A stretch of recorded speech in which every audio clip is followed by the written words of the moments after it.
নমস্কার বন্ধুরা, রন্ধনে বন্ধনে আপনাদের অনেক অনেক স্বাগত। আজকে নিয়ে এসেছি আরেকটি নিরামিষ আলুর দমের রেসিপি।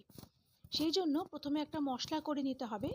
নিয়েছি 3 চামচ পোস্ত এবং 2 চামচ ভাঙা কাজু। প্রথমে পোস্ত আর কাজুটাকে মিক্সিতে শুকনো গুঁড়ো করে নেব, তারপর অল্প জল দিয়ে মিক্সিতে একটা মিহি পেস্ট করে নেব। পোস্ত কাজু বাদাম মিহি পেস্ট হয়ে যাওয়ার পরে 150 গ্রাম দই এই পেস্টের সঙ্গে মিশিয়ে নিয়ে আবার মিক্সিতে খুব ভালো একটা পেস্ট করে নেব।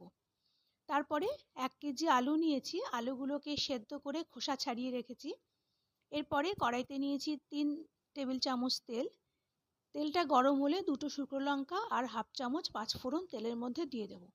ফোড়নটাকে একটু ভালো করে তেলের মধ্যে নেড়ে নিয়ে সেদ্ধ করে রাখা আলুগুলো এক এক করে তেলের মধ্যে দিয়ে দেব। সব আলু দেওয়া হয়ে গেলে গ্যাসটাকে হাই রেখে আলুগুলোকে তেলের মধ্যে খুব ভালো করে ভেজে নিতে হবে।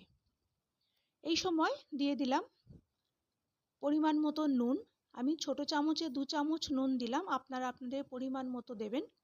নুনটা দিয়ে খুব ভালো করে আলুর সঙ্গে মিশিয়ে নিতে হবে। গ্যাসটাকে এই সময় হাই রেখে খুব ভালো করে আলুগুলোকে ভেজে নিতে হবে।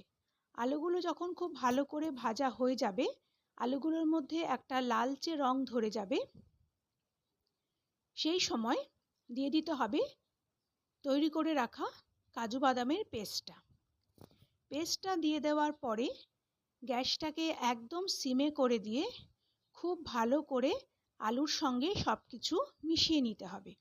গ্যাসটা কিন্তু এই সময় অবশ্যই সিমে করে দেবেন। যেহেতু কাজু বাদাম দেওয়া আছে তাই তলায় লেগে যাওয়ার একটা প্রবণতা থাকবে।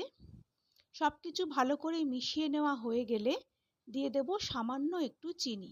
চিনিটা কিন্তু অবশ্যই দেবেন, কারণ যেহেতু টক দই আছে চিনিটা দিলে স্বাদে একটা ব্যালেন্স আসবে।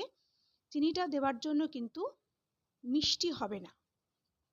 এবার চিনিটা দিয়ে সব কিছু খুব ভালো করে মিশিয়ে নিতে হবে। আর এই সময় প্রায় 7-8 মিনিট ধরে গ্যাসটা সিমে রেখে খুব ভালো করে কষাতে হবে। খুব ভালো করে যখন কষানো হয়ে যাবে, 7-8 মিনিট পর যখন তরকারির ওপরে দেখুন একটু তেল ভেসে উঠবে, তার মানে কষানো খুব ভালো হয়ে গেছে। এই সময় দিয়ে দেব পরিমাণ মতন জল।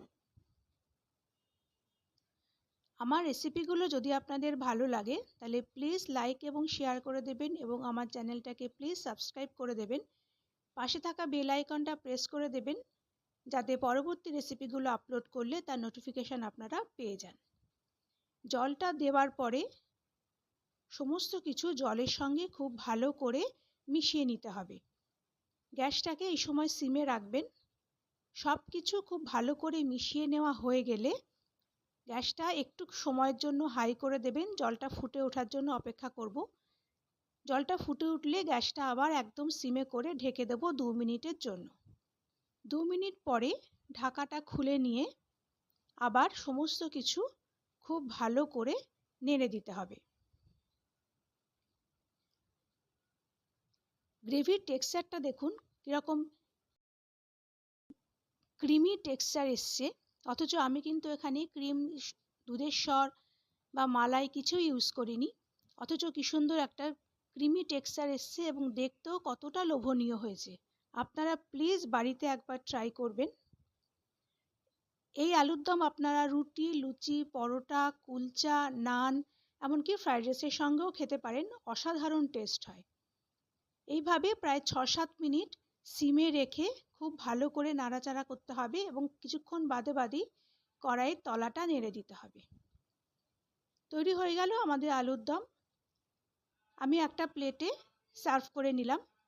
এবার একটা ছোট্ট কাজ বাকি আছে। 1 চামচ তেলে একটা ক্যাপসিকাম বড় বড় করে কেটে দিয়ে দিলাম। গ্যাসটাকে হাই রেখে ক্যাপসিকামটাকে 2 মিনিট তেলের মধ্যে ভেজে ভাজা ক্যাপসিকামটা আলুর দমের ওপরে দিয়ে দেব। এই ক্যাপসিকামটা কিন্তু অবশ্যই দেবেন, কারণ আলুর দমটা খাওয়ার সময় যখন ক্যাপসিকাম মুখে পড়বে এর স্বাদ কিন্তু দ্বিগুণ বেড়ে যাবে। আশা করি আমার আজকের রেসিপিটি আপনাদের ভালো লেগেছে। পরের দিন আবার একটা নতুন রেসিপি নিয়ে চলে আসব। ততক্ষণ আপনারা ভালো থাকবেন, সুস্থ থাকবেন। নমস্কার।